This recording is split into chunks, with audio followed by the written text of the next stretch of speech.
بونجور. اليوم حابة أقدم لكم وصفة اللوبيا بزيت.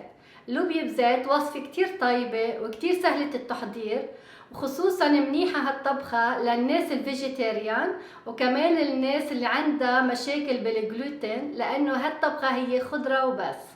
وما تنسوا تعملوا سبسكرايب ولايك. وهلأ لنبلش بالطبخة.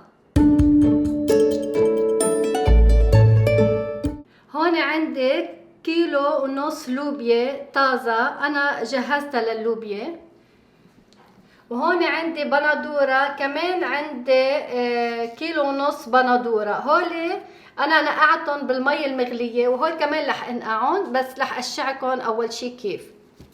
هون عندي 3 بصلات بمقدار 500 جرام، وهون عندي توم، الواحد توم قد ما هو بحب بحط لها لهالطبخة. وهون عندي زيت، انا خلطت الزيت الزيتون بالزيت النباتي، كمان ربع كباية زيت. وعندي الملح والبهار، ملعقة كبيرة ملح وملعقة صغيرة بهار ابيض. هلا يلي ما بحب قشرة البندورة بالطبخ عنده مشكلة فيها، بشيل راس البندورة بالسكينة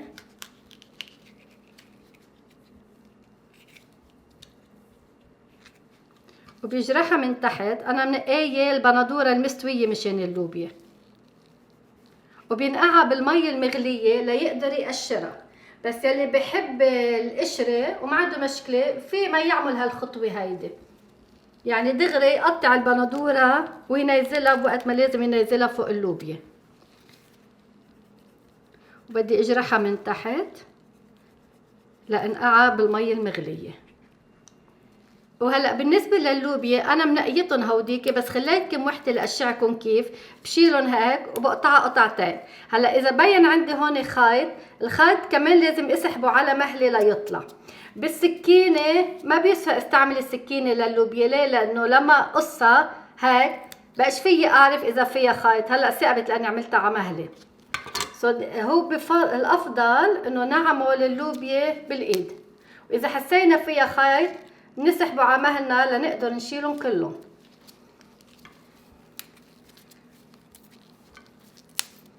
مثل هول بنشيلها. مشان هيك هو احلى انه نعمل اللوبيا تنقيتها بايدنا.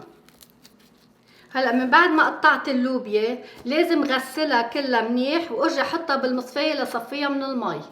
وهلا رح انقعها بالمي لكنت قطعت البصل والبندوره. هلا بدي بلش اقطع بالبصل، لبلش بالقليه. اول شي البصله رح اقطعها جوانح.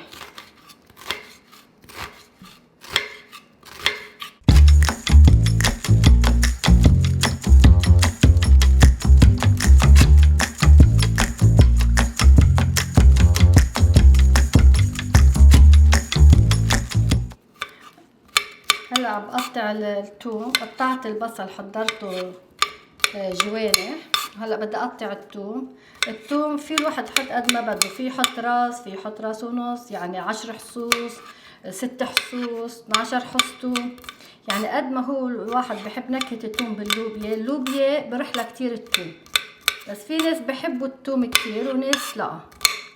وهلا بدي بلش بالطبخة. اول شي بدي سخن الطنجرة ولعت تحت على حرارة وسط لتسخن شوي الطنجرة. بدي سقط الزيت، يعني بنطر شي دقيقتين 3 انه مش اكتر.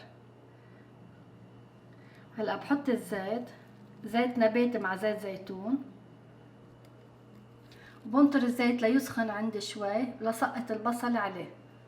هلا لحتى لي اعرف انه الزيت سخن بسقط بصله بقلب الزيت وبنطرها لتعمل مثل بالونات صغار هيك فكاكي حول البصله او حيلا شي بدي اقليه.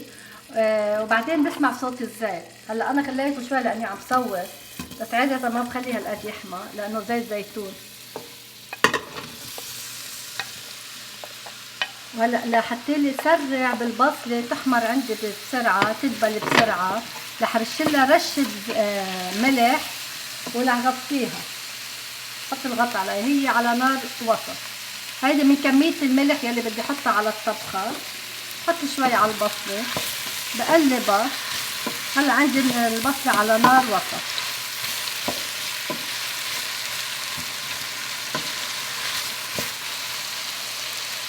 وهلا رح غطيها لحتى لي عجل بالبصله.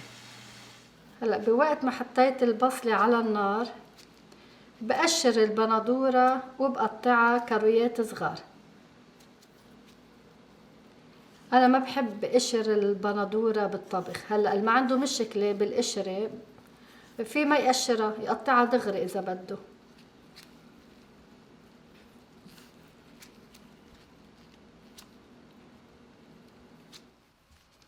هلا من بعد ما قشرت البندوره بدي اقطعهم واحضرهم للطبخه.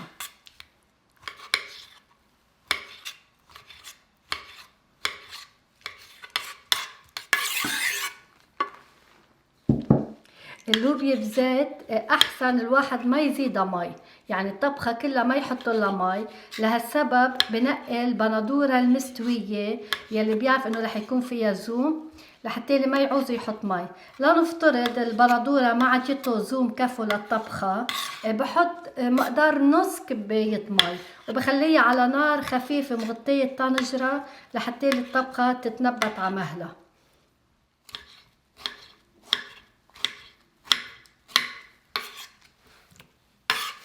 وهلا لما جبلت عندي شوي البصله لازم سقط عليها التومات وبنطر شي 3 دقايق من بعد الثوم وبسقط اللوبيا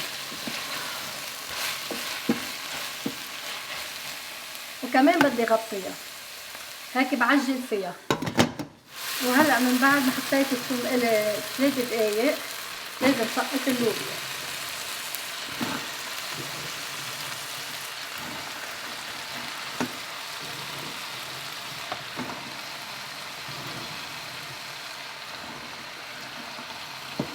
وبدي اقلبها.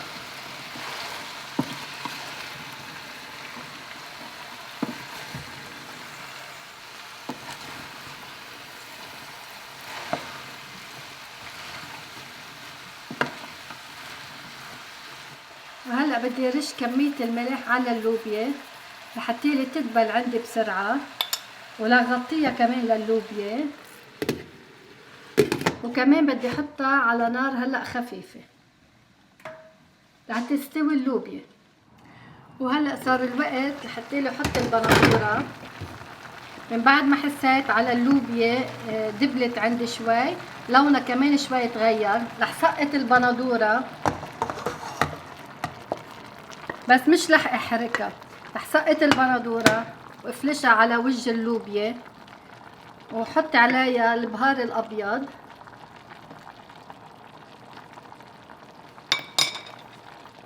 وكمان رح غطيها مشان تقريبا 10 دقايق وبرجع بحرك البندوره باللوبيا. هلا لما صار لها 10 دقايق تقريبا فرغه البندوره، صار لازم احركها كلها مع بعضها.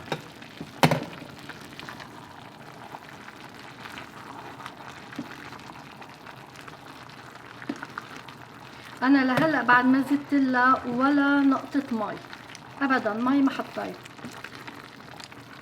هيدي كلها ميه اللوبيا وميه البندوره. وهلا رح ارجع غطيها لكفي تستوي. وهلا من بعد ما صار لها نص ساعه مغطيتها مع البندوره مع كل شيء وخلطتها، صار لازم اطفي تحتها واسكبها. وانا هالطبخه ما حطيت لها ابدا مي ابدا ابدا. هذا الزوم اللي شايفينه هو زوم البندوره ومع اللوبيا.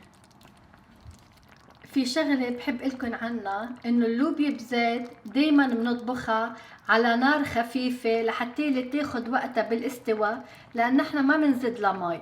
او انا اول شي عملتها على نار خفيفه واخر 10 دقايق حطيتها على الوسط شوي. وهيدي هي طبختنا كانت لليوم. طبخة كتير سهل تحضيرها وكتير طيبة، لوبيا بزيت. بتمنى تجربوها. ميرسي كتير.